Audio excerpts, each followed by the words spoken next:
在20世纪70年代，全球经济遭遇重大挑战，尤其是美国面对高通胀和高失业率的双重压力，传统的凯恩斯主义政策似乎无能为力。这时，供给侧经济学应运而生，它的核心理念是减税和减少政府干预，以释放企业的创新和生产潜力。里根总统在1980年代初期大胆实施了这一政策，结果不仅提振了美国经济，还引发了全球范围内的政策转变。供给侧经济学的影响是多方面的。首先，它改变了人们对政府角色的看法，强调市场的自我调节能力。其次，这种政策导致了大规模的减税和政府支出削减，从而刺激了私人投资和消费。此外，这一理论还对全球化和自由贸易产生了重要影响，促进了国际贸易和资本流动的自由化。美国的成功经验激发了其他国家效仿供给侧经济学政策，例如英国在撒切尔夫人领导下也采取了类似的经济改革。同样，这些改革带来了经济增长和更高的就业率，但也引起了对贫富差距扩大和社会福利减少的担忧。尽管供给侧经济学在20世纪80年代取得了显著成效，但它在今天的经济环境下仍然具有争议。支持者认为，减税和减少政府干预是激发经济增长的关键，而反对者则担心这会加剧收入不平等和社会分裂。供给侧经济学作为一种理论和政策工具，在不断变化的全球经济环境中仍然具有重要意义。它提醒我们，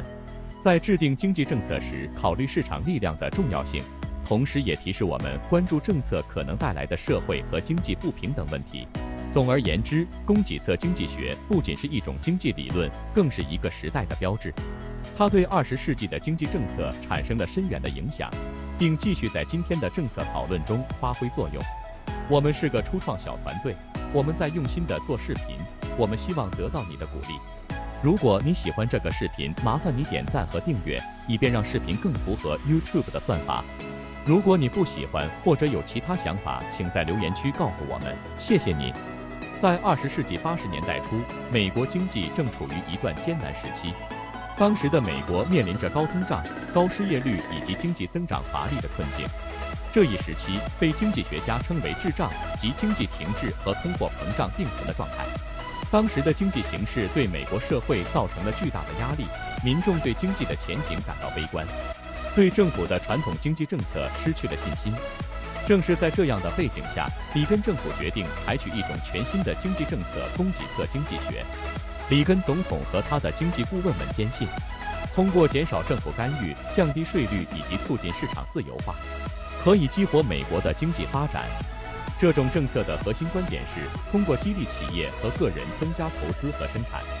从而刺激整体经济增长，最终解决高通胀和高失业率的问题。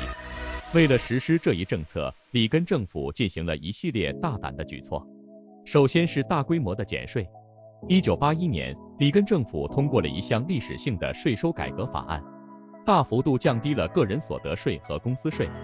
这一措施旨在增加消费者的可支配收入和企业的盈利空间，从而刺激消费和投资。其次是减少政府干预。里根政府大力推行政府规模缩减和放松对企业的管制。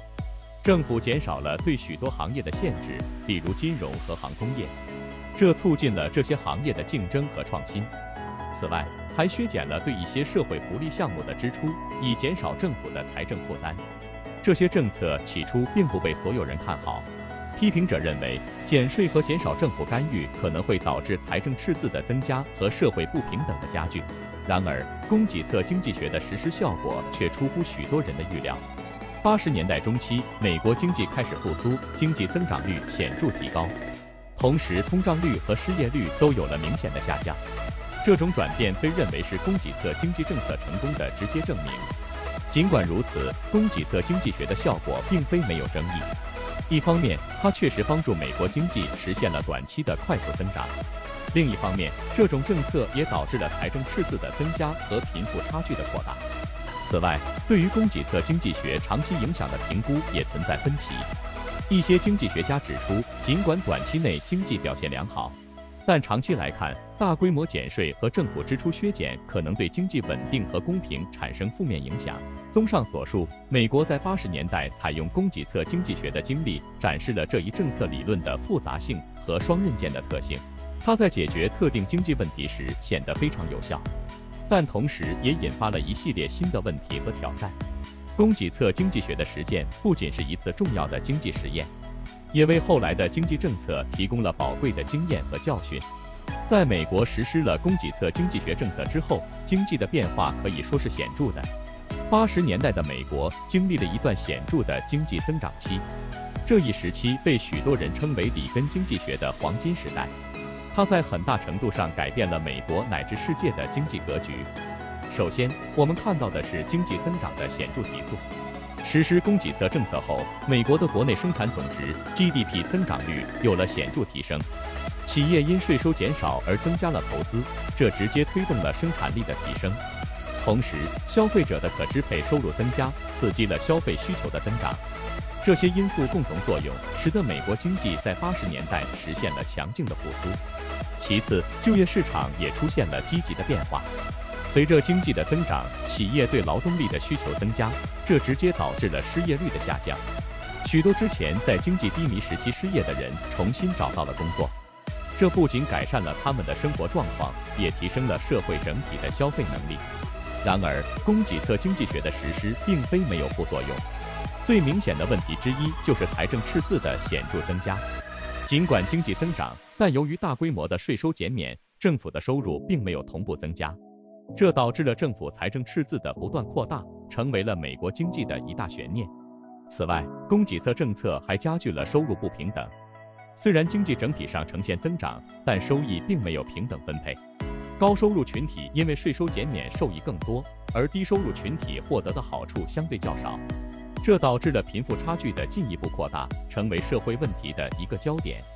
在国际舞台上，美国的这一经济政策也引起了广泛的关注和讨论。一些国家开始模仿美国的做法，尝试通过减税和放松政府管控来刺激经济增长。但这些政策在不同国家的效果各异，显示出供给侧经济学并非适用于所有情况。综合来看，美国在80年代实施的供给侧经济学政策，无疑在短期内刺激了经济的快速增长。然而，这一政策的长期效果及其对社会的影响则更加扩大。它不仅是一次经济政策的尝试，也是对现代经济理论的一次重要检验。供给侧经济学的实践证明了政策的有效性，同时也揭示了其局限性和可能带来的风险。这一经验为后来的经济政策制定提供了宝贵的参考，也为经济学理论的发展提供了新的思考。能看到这部分的朋友，我谢谢你的支持鼓励，我给你点个赞，你也给我点个赞好吗？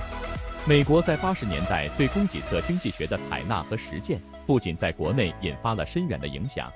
而且在全球范围内也产生了显著的连锁反应。这种经济政策模式迅速吸引了其他国家的关注，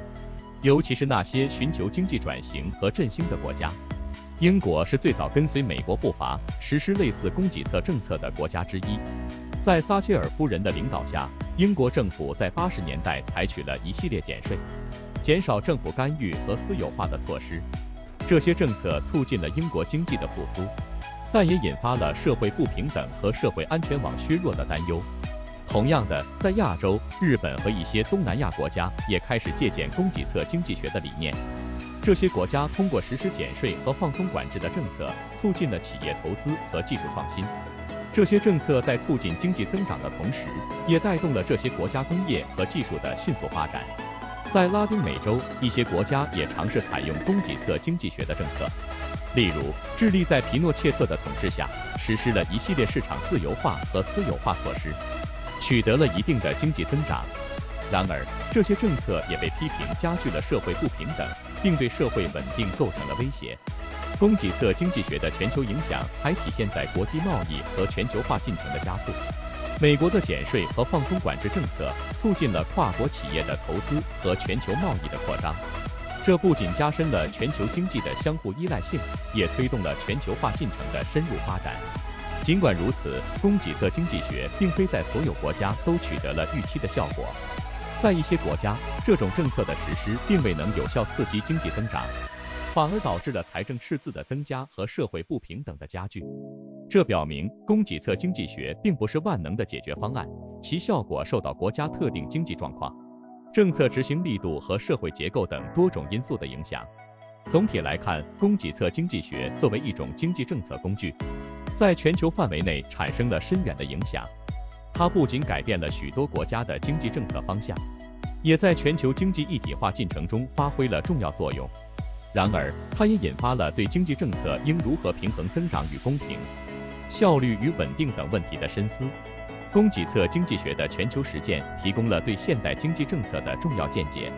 并在全球经济历史上留下了不可磨灭的印记。这一政策的实施和效果将继续为未来的经济学家和政策制定者提供宝贵的经验和教训。